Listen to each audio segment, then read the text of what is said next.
नमस्कार, एपीएन में आप सभी का स्वागत है। दोस्तों, पूरे देश में एक हलचल मची हुई है। वो हलचल एक योजना की वजह से है और वो योजना है अग्निपथ योजना। आखिरकार इस योजना को लेकर युवक क्यों नाराज़ हैं? क्यों उनका आक्रोश पूरे देश पे हलचल मचा रहा है? जहां देखिए उधर हर तरफ आगजनी मची हुई है। हम आपको इसके बारे में बताएंगे और साथ ही साथ हम ये भी बताएंगे कि आखिर ये अग्निपथ योजना है क्या। जैसे ही अग्निपथ योजना का ऐलान पूरे देश में हुआ तो युवा सड़क पर दौड़ पड़े। समझ नहीं आ रहा था कि वो क्या करें, कहाँ जाएं, किसे कहें। उनके पास उम्मीदों के लिए कुछ भी बचा नहीं था। गरीबी, अशिक्षा और बेरोजगारी की लाचारी में सेना में भर्ती होकर सीमाओं की रक्षा करते हुए जीवन होम कर देने वाले ये युवक आखिर रास्ता क्यों भटक गए? क्यों उन्हें लगने लगा कि ये योजना उनके लिए सही नहीं है? वो उम्मीद लगाए बैठे थे कि अगर उनका सेना में सिलेक्शन होता है तो उन्हें बदले में पेंशन, घर गांव में सम्मान, ये सारी चीज़ें मिलेंगी। लेकिन अब ऐसा क्या हो गया कि उनके सारे सपने होम हो गए। न अब फौजियों वाला वो रौब रहेगा, न नमक, न निशान, न देश में मन मिटने वाला वो जज्बा। आखिर ऐसा क्या वजह है कि वो नाराज़ हैं सरकार से? अपनी आक्रोश की ज्वाला से सब कुछ जलाकर राख कर देने के इरादे लेकर वो सड़कों पर निकल पड़े हैं। आंखों में चिंगारियां हैं, सो निकल पड़े हैं अपना गुस्सा थामने। नई उम्र, खून में उबाल और क्रोध से झुलस रहा विवेक। कुछ अराजक हो चले हैं तो कुछ को सूझ नहीं रहा कि वो क्या करे। मंजिल का अब कोई ठिकाना नहीं। लेकिन ये सब क्यों हो रहा है? ये सब जानने से पहले हमें ये जानना ज़रूरी होगा कि आखिरकार ये अग्निपथ योजना क्या है। आइए आपको इस बारे में हम विस्तार से बताएं। केंद्र सरकार द्वारा घोषित की गई अग्निपथ योजना भारत के नौजवानों को देश की रक्षा व्यवस्था से जुड़ने और देश की सेवा करने का एक सुनहरा अवसर देता है। ये बहुत अच्छा स्कीम है। इसमें हम इंश्योर करेंगे कि बेस्ट जो है उसको हम रिटेन करते हैं। रिक्रूटमेंट और इनटेक में कोई चेंज नहीं है। 4 साल तक के लिए सर्विस करेंगे, 4 साल के बाद में सारे एग्जिट करेंगे, उसमें से 25% को रिटेन किया जाएगा। आफ्टर 4 इयर्स अगर 25% को हमने रिटेन करना है, वो जो रिटेन है वो एक सेंट्रल ऑर्गेनाइजेशन जो उसका परफॉर्मेंस देखेगा ट्रेनिंग के टाइम में, 3 साल की सर्विस के टाइम में, based on that they will वो उनको पिकअप करेंगे। तो वो फिर उसके बाद में 4 साल बाद में अगर दोबारा पिकअप होता है, उस 25% में आता है, तो वो एक नॉर्मल सोल्जर की तरह ऑर्गेनाइजेशन ज्वाइन करे। मेरा मानना है कि अग्निपथ एक विजनरी मूव है जो कि हमारी नौसेना का मल्टीपल डायमेंशंस में बदलाव करेगा। इस योजना को लेकर न केवल अब युवा नाराज है बल्कि विपक्ष भी सत्ता पक्ष पर लगातार हमलावर हो रहा है। The Agnipath scheme is controversial, carries multiple risks, subverts the long-standing traditions and ethos of the armed forces, and there is no guarantee that the soldiers recruited under the scheme will be better trained and motivated to defend the country. देखिए, इस देश के करोड़ों युवाओं के पेट और पीठ दोनों पे लात मारने का काम मोदी जी की सरकार ने किया है। 8 साल में आपने तो कॉन्ट्रैक्चुअल अपॉइंटमेंट आपने अपॉइंट किया, जिसको हिंदी में कहते हैं कि संविदा कनन जारी, यानी कोई भी किसी को हायर करेगा, फायर करेगा। सरकार हट छोड़े, ये अग्निपथ नहीं है, नौजवानों के लिए ठगी पथ है। पक्की नौकरी चाहते हैं बच्चे, और आज भी हालात इतने खराब हैं, बच्चे आत्महत्या भी कर रहे हैं। आप युवा की नाराजगी सड़कों पर देख सकते हैं। अब हर पथ पर अग्नि है। योजना का ऐलान होते ही युवा उसी तरह सदमा खा गया था जैसे नोटबंदी का ऐलान हुआ और पूरे देश को समझ में नहीं आ रहा था कि आखिर हो क्या रहा है। नतीजा साफ था। हमारे यहाँ जो अग्निवीर हैं, या यूँ कहें कि वो युवा जो अपनी तैयारियां कर रहा है कि वो आगे चलकर सेना में जाएगा और अपने भविष्य को संवारेगा, और यहाँ तक कि अपने देश के लिए वो सब कुछ कर गुजरने के लिए तैयार है।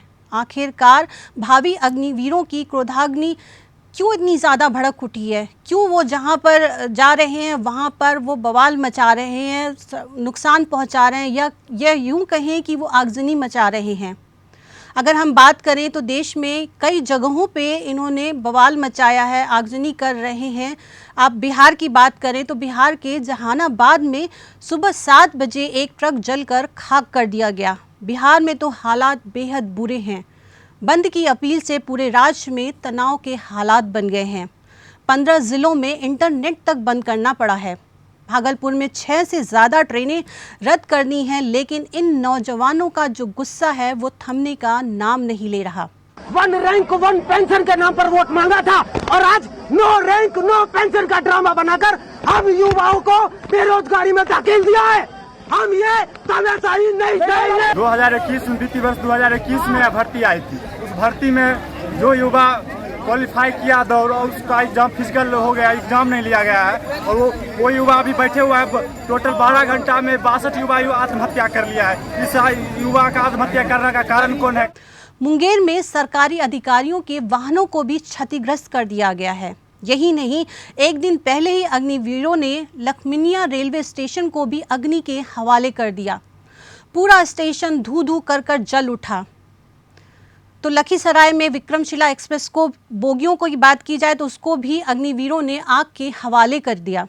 आइए आपको दिखाएं और कहां कहां आगजनी हुई और कहां कहां इन अग्निवीरों ने कहा जाए कि अपने क्रोध की अग्नि में सरकारी संपत्ति कहें या फिर प्राइवेट संपत्ति की बात की जाए जिसको वो नुकसान पहुंचा रहे हैं। तो आइए आपको दिखाते हैं। अगर हम मधुबनी की बात करें तो मधुबनी में रेलवे ट्रैक पर आगजनी की गई, वहां पे तोड़फोड़ की गई। आरा के रेलवे स्टेशन पर भी तोड़फोड़ हुई। कैमूर और गोपालगंज की बात करें तो वहां कई बोगियों को फूंक दिया गया। तो वहीं बिहार के 16 से ज़्यादा जिलों में सड़कें अग्निपथ बन गईं।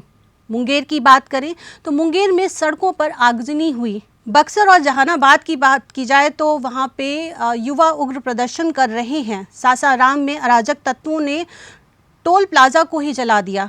तो वहीं अगर दरभंगा की बात की जाए तो दरभंगा में प्रदर्शन के बीच फंसी स्कूल बस में बच्चे घबरा कर रोने लगे, वो बेहद डर गए। तो वहीं बिहार की राजधानी पटना के मसौड़ी दिन भर अग्निपथ बना रहा। यहाँ जीआरपी थाने में नाराज भीड़ ने हमला बोल दिया। यहाँ तक कि तोड़फोड़ करते युवाओं को रोकने के लिए पुलिस को कई राउंड फायरिंग भी करनी पड़ी। अगर हम बात करें इन युवाओं की तो अब इनका जो क्रोध की अग्नि है वो थमने का नाम नहीं ले रही है। और देखा जाए तो बिहार के अन्य जगहों पर भी इन्होंने तोड़फोड़ की और इसी अविश्वास से भरे विवेकहीन युवाओं ने बिना सोचे समझे बीजेपी और राज्य सरकार की एनडीए सरकार के मंत्रियों विधायकों को अब निशाना बनाना शुरू कर दिया है। उप मुख्यमंत्री रेणु देवी के घर पर हमला किया गया। तो वहीं नवादा में बीजेपी दफ्तर पर भी हमला किया गया। मधेपुरा में भी बीजेपी कार्यालय को निशाना बनाया गया। तो वहीं बेतिया में बीजेपी अध्यक्ष संजय जायसवाल के घर पर तोड़फोड़ की गई। तो समस्तीपुर में बीजेपी नेता वीरेंद्र यादव के घर पर पत्थरबाजी की गई। बिहार में आपने देखा कि जहां जहां आगजनी हो रही है, पत्थरबाजी हो रही है और जो राजमार्ग हैं या सड़कों को कहा जाए तो अग्निपथ बनाया जा रहा है। तो वहीं यूपी में भी हालात कम बदतर नहीं हैं। अगर बात जौनपुर की जाए तो वहां की राष्ट्रीय राजमार्ग पर जमा हर युवाओं का कहर बसों पर टूट रहा है। यहां भी एक दिन पहले भावी अग्निवीरों ने जमकर कहर बरपाया। अगर बात नरेंद्र मोदी के चुनाव क्षेत्र वाराणसी की जाए तो वहां पर बड़ी तादाद में युवा सड़क पर उतर आए हैं। हालांकि पुलिस के आला अफसर इन्हें मनाने की कोशिश कर रहे हैं, लेकिन फिर भी हालात सुधरने का नाम नहीं ले रहे। कुछ चुनिंदा हमारे ही ये बच्चे हैं, ये किसी बाहर के बच्चे नहीं हैं। इनको समझाने की ज़रूरत थी, इनको समझाया जा रहा है। इनको ये भी स्पष्ट किया जा रहा है कि जो सरकार की नीति है उसमें मात्र 3% अग्निवीर के माध्यम से रिक्रूटमेंट है। बाकी 97% जो रिक्रूटमेंट है वो ट्रेडिशनल रिक्रूटमेंट है, लॉन्ग टर्म का रिक्रूटमेंट है। अगर अलीगढ़ की अब बात की जाए तो अलीगढ़ में तो अराजक तत्वों ने पुलिस चौकी को ही फूंक दिया। तो वहीं अलीगढ़ पलवल राजमार्ग पर युवाओं का गुस्सा बिखरा मिला। बलिया के बागियों के बीच छिपे उपद्रवियों ने ट्रेन को फूंक डाला। तो वहीं स्कूली बसों को भी नहीं बख्शा गया। बस में तोड़फोड़ की चौतरफा हालांकि आलोचना की जा रही है, लेकिन ये थमने का नाम नहीं ले रहा है। चंदौली में तो लड़कियां भी अग्निपथ योजना के खिलाफ सड़कों पर उतर आई हैं। तो वहीं देवरिया और गोरखपुर की बात की जाए तो देवरिया और गोरखपुर में भर्ती दो या अर्थी दो के नारे लगाए जा रहे हैं। यानी युवा मांग कर रहे हैं या तो हमें भर्ती दो या तो अर्थी दो।